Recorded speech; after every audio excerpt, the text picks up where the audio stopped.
Good morning, Excellencies, members of the press, ladies and gentlemen. It is really my pleasure to be here today. I was told yesterday that I have to give the speech in English, which is a little bit of sudden, but anyway, I'll try to do my best. I understand that there is also no simultaneous translator here, so what I would try to do is I will deliver my speech in English, and I will summarize for the benefit of those who prefer Thai also at the end. I had a chance to walk around exhibition hall earlier this morning because I got here early.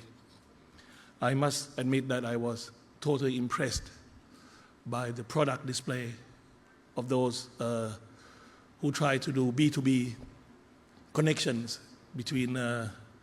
bringing the Thai halal product to the world market. A couple of ideas came to mind which I will address later on today. When you talk about government policies, whether during my time as a Prime Minister or the current government, we tend to focus on something sexy, something which is more interesting than the basic needs. We focus on digital wallets, we focus on 20 baht SkyTrain fare, we could focus on Phuket Sandbox, we focus on high-speed train from south to northeast, to Laos, to Vietnam, and eventually to China. But we sometimes tend to forget what are the strengths of the Thai people. Worldwide, there's a great need for food. Being a food-secure country like Thailand, our strong point is agricultural. I mean, no one can deny that Thai products are in demand worldwide. When I was Prime Minister, the halal food is one of the top agenda to me when I was Prime Minister. I had a chance to visit the deep South Province, Yala, Pattani, and Narathiwat during my time as Prime Minister. I noticed many opportunities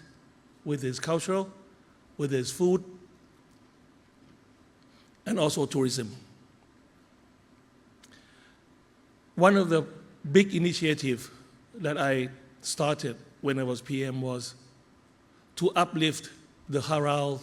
department into something larger within the Minister of Industry, so that you can have more budget, you can have more personnel to work on these issues. The halal certification is the key to open up halal food to the world market. As I said earlier, when you look at Thailand, we are a food-secure country. We have plenty of food. We export many food, whether it's fruits, whether it's finished goods, to all over the world. I think you noticed earlier that in the VTR, they said that there are over 2 billion Islamic population in and around the world. You have all heard about the declining population. For example, Thailand today has 66 million people. In 50 years' time, it is projected that Thailand will only have 37 million people. Who are we selling the food to? Who are we selling the house to? The opportunity is not just here in Thailand. It is worldwide. It is in the region that population is growing. Clearly, the Middle East, the population is growing. Clearly, the African nations, the population are growing. And needless to say, those countries are dominated by Islamic population, which lead us to halal food. The government need to help the private sector to grow the halal food industry. I had a chance to visit Malaysia and Brunei when I was Prime Minister. There were plenty of talks about joint collaboration between Malaysia government and Brunei investment agencies in terms of how can we collaborate to bring halal certification to the forefront, helping the Thais to get halal certification, to gain approval, product approval throughout the world.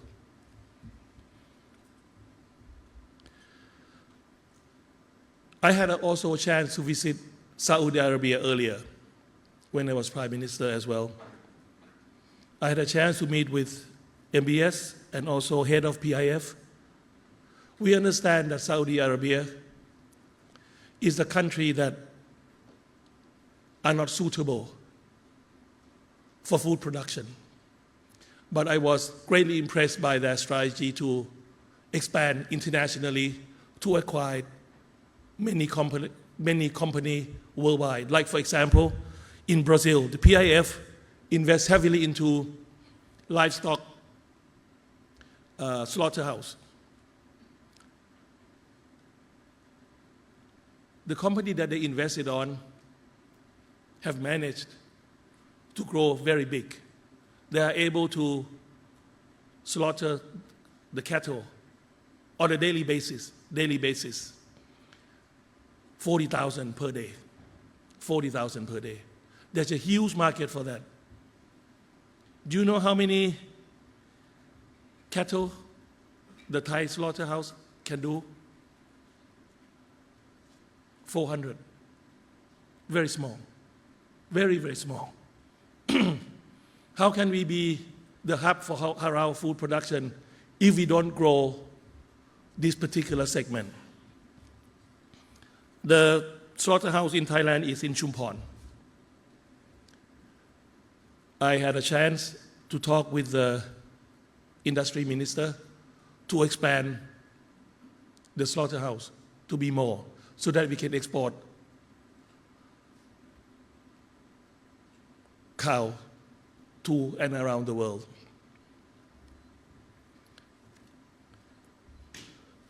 There are other things that we need to do in order to make Thailand a central hub for halal food. For example, soybean. We don't grow enough soybean. Soybean is an essential ingredient for the halal food, as we all know. Currently, we are not allowed to grow GMO soybean. But strangely enough, we import GMO soybean into the country. It really is mind-boggling why we don't do that. But anyhow, I believe the government is trying to push ahead with the new law so that the farmers are allowed to grow GMO soybean, which is an essential ingredient to do halal food. There are other plants or other product in which we can help to promote. Like, for example, there's a special mushroom called head krang that can grow between the when you do the rubber plant. It can grow between the rubber tree, which is also very give a very high protein and also essential ingredient for the halal food. The government should try to promote that. I had also a chance to, when I visited the Deep South provinces in Thailand, opportunities are boundless. But the key problem is also accessibility to financing. When I walked around the exhibition earlier today, I saw Islamic Bank. It's there, but again, the ability or the accessibility for private sector to get financing is not easy. The finance minister is trying to make sure that Islamic Bank can lend more to the private sector. If opportunity is there but you don't get financing, how can you grow the business? It's not possible. So Islamic Bank need to get better in terms of giving people access to the money, to the loan. Another world event that has been a wake-up call to us all is the Trump reciprocal tariff. I believe that this is on everyone's mind. 14% of Thai export are to the US. If we get taxed with 36% tax, how can our SME fight with those from Vietnam who get 20%? As we gather here, the negotiation is still going on. I wish the team all the best so that they can at least match with Vietnam in terms of tax. However, this presents us with another opportunity. We need to open up new market. We cannot just rely on the US or the EU market anymore. We need to expand that into Middle East, into African markets, African nations, and I believe that halal food is going to be the key player in moving us forward.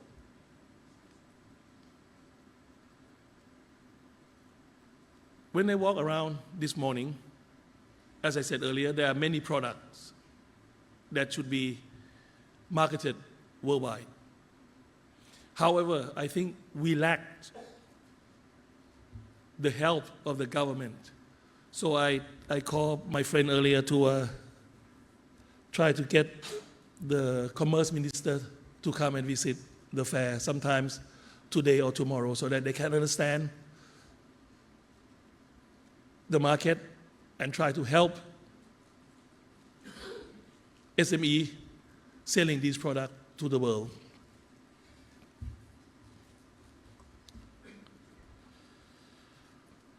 There are many other opportunities for halal food. But again, as I said earlier, the problem lies within government policies. We need to pay more attention. We need to give more access to finance to the SME who are really growing into this part of the world.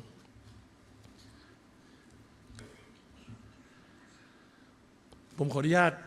เปลี่ยนเป็นภาษาไทยนะครับจะได้สรุปได้สั้นๆนะครับเมื่อเช้านี้ได้มีการเดินทั่วงานเนี่ยผมก็เห็นว่ามันมีโอกาสมากเลยสำหรับhalal opportunity ที่ประเทศไทยนะครับแต่ว่าหลายๆประเด็นเนี่ยก็ยังเป็นปัญหาอยู่ไม่ว่าจะเป็นเรื่องการเข้าถึงระบบการให้การมีการ finance เกิดขึ้นนะครับธนาคารอิสลามแห่งประเทศไทยก็ยังเข้าไม่ถึงผู้ประกอบการในทุกๆโอกาสนะครับเพราะฉะนั้นตรงนี้ก็เป็นหน้าที่ของทางรัฐบาลที่ต้องทางท่านรัฐมนตรีว่าการกระทรวงคลังที่ต้องช่วยกันโปรโมทในส่วนของตรงนี้ให้ได้นะครับตอนที่ผมได้เดินทางไปหลายๆประเทศที่อยู่ในเซาท์อีสต์เอเชียนะครับได้พบกับผู้นำหลายๆประเทศไม่ว่าจะเป็นบรูไนหรือมาเลเซียก็ตามทีเนี่ยเรื่องของโอกาสทางด้านอาหารเนี่ย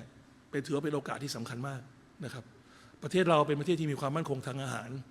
เราพูดกันเยอะมากเกี่ยวกับเรื่องการทำ infrastructure development ไม่ว่าจะเป็น high speed train ไม่ว่าจะเป็นอะไรหลายๆเรื่องเนี่ยแต่ว่าเรื่องที่เรามีความแข็งแกร่งอยู่ก็คือเรื่องของอาหารซึ่งรัฐบาลเราเองควรจะให้การสนับสนุนมากขึ้นนะครับหลายๆเรื่องที่เป็นปัญหาอยู่ในปัจจุบันไม่ว่าจะเป็นเรื่องของการ น้ำท่วมน้ำแล้งนะครับก็เป็นปัญหาใหญ่ซึ่งรัฐบาลต้องลงทุนเยอะมากในการที่จะsubsidize หรือชดเชยเยียวยาให้กับผู้ประกอบการถ้าเกิดรัฐบาลมีการลงทุนมากยิ่งขึ้นเกี่ยวกับเรื่องของการไม่ท่วมไม่แล้งแล้วมีการสนับสนุนให้มีการปลูกพืชชนิดที่ถูกต้องสำหรับส่งไปตลาดในต่างประเทศที่กำลังมีการเจริญเติบโตมากยิ่งขึ้นไม่ว่าจะเป็นที่แอฟริกาหรือว่า Middle East ก็ตามทีซึ่งมีการเติบโตของประชากรที่นับถือศาสนาอิสลามนะครับซึ่งก็เป็นโอกาสใหม่เป็นโอกาสที่ดีที่เราจะต้องไม่ต้องพึ่งพาอาศัยตลาดสหรัฐอเมริกามากนักเพราะอย่างที่ทุกท่านทราบกันดีอยู่ว่าปัจจุบันนี้เรามีปัญหาเรื่องของ reciprocal tariff ที่ประธานาธิบดีทรัมป์ได้พยายามที่จะ เพิ่มอัตราภาษีมากขึ้นให้กับผู้ส่งออกไทยซึ่งก็เป็นปัญหาใหญ่มากตรงนี้นะครับวิธีหนึ่งก็คือวิธีการที่เราต้องต่อรองให้ได้ภาษีต่ำที่สุดแต่อย่างไรก็ตามการที่เราจะต้องเปิดตลาดใหม่ๆเนี่ยก็เป็นเรื่องที่ดีเป็นเรื่องที่ wake up call อันหนึ่งซึ่งเราต้องกลับมาดูตรงนี้ให้ดีๆนะครับ เมื่อกี้ผมพูดไปนิดนึงเกี่ยวกับเรื่องของแผนงานของประเทศอื่นซึ่งผมไปดูมาตอนที่เป็นนายกรัฐมนตรีเนี่ยซึ่งผมมีความประทับใจก็ยกตัวอย่างเช่นประเทศซาอุดิอาระเบียนะครับซึ่งเขามีหน่วยงานรัฐชื่อ PIF อยู่เนี่ยเป็นที่ทราบกันดีอยู่แล้วว่าประเทศซาอุดิอาระเบียเนี่ยไม่มีความอุดมสมบูรณ์ทางด้านอาหารนะครับแต่เขามีเงินเยอะเพราะนั้นเนี่ยเขาก็ไปลงทุนในต่างประเทศยกตัวอย่างเช่นเป็นลงทุนในโรงเชือดวัวที่บราซิลซึ่งโรงเชือดวัวที่บราซิลเนี่ยสามารถเชือดวัวได้วันหนึ่งในประมาณ 20,000 ตัวนะครับแล้วก็ไปลงทุนอีกหลายๆประเทศลองเรากลับมาดูประเทศเราบ้างเนี่ยโรงเชือดวัวที่ใหญ่ที่สุดในประเทศไทยเนี่ยอยู่ที่ชุมพรเชือดได้วันละแค่200 ตัวซึ่งตรงนี้เนี่ยก็ถือว่าเป็นปัญหาถ้าเกิดเราจะสนับสนุนให้มีฮาลาลฟู้ดให้เป็นหัวหอกในการที่เราจะไปขายทั่วโลกถ้าเกิดเรามีโรงเชือดวัวที่เป็นเล็กที่มันไม่สามารถเพียงพอต่อการฟีดเข้าไปเป็นส่วนประกอบของอาหารได้เนี่ยเราก็ไม่สามารถจะโกรธตรงนี้ได้เพราะนั้นเนี่ยรัฐบาลเองต้องให้การสนับสนุนเกี่ยวกับเรื่องนี้นะครับผมก็พูดไปนิดนึงเมื่อกี้เกี่ยวกับเรื่องของวัตถุดิบที่เป็น key ingredient สำหรับทำฮาลาลฟู้ดไม่ว่าจะเป็นซอยบีนก็ตามทีหรือถั่วเหลืองซึ่งปัจจุบันนี้เนี่ยเราผลิตได้ไม่กี่หมื่นตันแต่ว่าความต้องการนี่เป็นล้านตันต่อปีเรานำเข้าถั่วเหลืองที่เป็น GMO จากหลายๆประเทศแต่ในประเทศเราก็ประหลาดใจนะครับว่าเขาไม่ให้ปลูกถั่วเหลือง GMO ไม่ถ้าเกิดไม่ให้ปลูกถั่วเหลือง GMO หมายความว่าอะไรหมายความว่าผลผลิตก็จะต่ำกว่าต่างประเทศเพราะนั้นชาวสวนชาวนาชาวไร่ก็จะไม่อยากปลูกถั่วเหลืองนะครับเพราะต้องไปแก้กฎหมายว่าให้เราสามารถปลูกถั่วเหลือง GMO ได้ซึ่งจะเป็นสารตั้งต้นจะเป็นส่วนประกอบตั้งต้นของอาหารของเราตรงนี้ก็ถือว่าเป็นเรื่องเล็กๆน้อยๆซึ่งเราอย่ามองข้ามนะครับเพราะว่าถ้าเกิดรัฐบาลไม่ให้การสนับสนุนตรงนี้ก็จะเป็นปัญหานะฮะอีกเรื่องหนึ่งซึ่งผมได้พูดไปเมื่อกี้นี้ก็คือเรื่องของการพัฒนาเศรษฐกิจ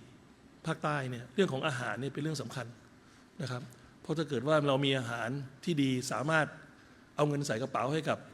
พี่น้องประชาชนที่อยู่4จังหวัดชายแดนภาคใต้3จังหวัดชายแดนภาคใต้ได้เนี่ยผมเชื่อว่าความสงบสุขก็จะมีขึ้นมากขึ้นเรื่อยๆแน่นอนครับเรื่องการแก้ไขปัญหาเรื่องความมั่นคงก็เป็นเรื่องที่เราต้องแก้ไขกันไปแต่ถ้าเกิดเราสามารถเอาเงินใส่กระเป๋าพี่น้องประชาชนได้เขาก็จะมาโฟกัสในเรื่องเหล่านี้ให้มันมากยิ่งขึ้นนะครับ จะสังเกตเห็นว่าที่ผมพูดไปทั้งหมดเนี่ยผมขอสรุปโดยรวมว่าเป็นเรื่องของโอกาสในมหาศาลเพราะ growing Islamic population ทั่วโลกเนี่ยก็มีสูงขึ้นนะครับและประเทศไทยก็เป็นประเทศที่มีความมั่นคงทางอาหารสูงแล้วก็มีความ เรามี creativity สูงเรามีเชฟฝีมือดีๆเยอะนะครับเราต้องการผลักดันช่วยเหลือของรัฐบาลที่จะนำไปสู่ผลสำเร็จตรงนี้นะครับก็ขอฝากไว้ว่าโอกาสในการที่เรามาอยู่ร่วมกันตรงนี้เนี่ยใช้โอกาสนี้ให้เป็นวาระที่ดีในการที่จะช่วยกันผลักดันเรื่องดีๆที่เป็นประโยชน์กับพี่น้องประชาชนคนไทยทุกคนครับขอบคุณครับขอบคุณค่ะคุณเศรษฐาทวีสินนะคะอดีตนายกรัฐมนตรีของประเทศไทยนะคะเดี๋ยวรบกวนคุณเศรษฐาอยู่บนเวทีสักครู่นะคะ For the next session, we would like to invite the executive team to join you for a group photo session.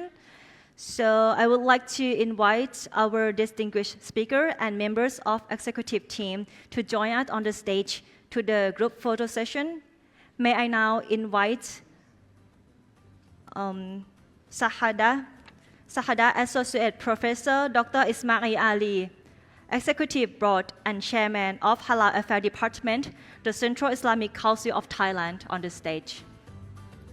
Next one, Dr. Yusuf Al-Habi, Executive Vice President of Saudi Halal Center, SFDA. Next, Mr. Mustafa Sulaiman Beshli, Secretary General of the Republic of Turkey Halal Accreditation Agency, or HAC. Next one, Ms. Aminah Ahmed Mohammad, Chief Executive Officer, Emirates International Accreditation Center, or EIAC. Number 5, Kun Narongdet Sukjan, Vice Secretary General and Vice Chairman of Halal Affairs Department, the Central Islamic Council of Thailand. Mr. Peter Chung, Director at ComAsia Limited. คุณนิคมเลิศมัลลิกาพร CEO of Worldex GEC Company Limited.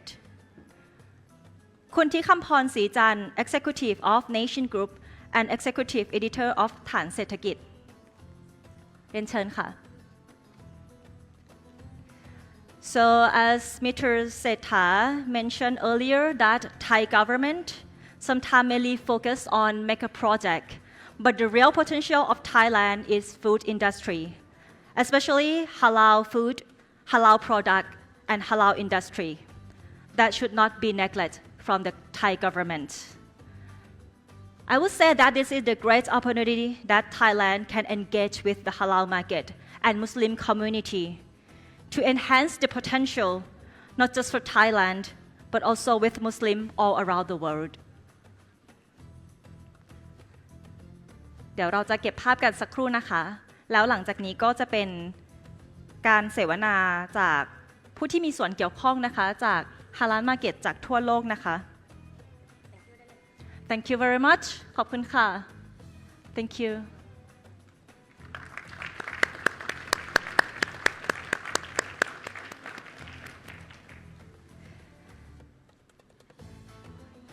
As we have heard,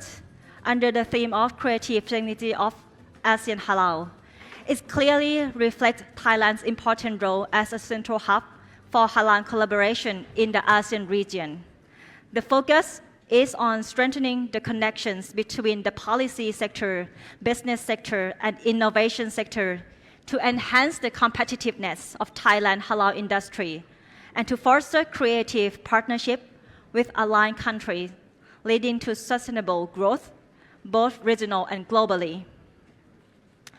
On the next session, we are going to discuss deeply on the potential of halal market, especially here in Thailand. We have the potential speaker will share us the very interesting information in a few minutes.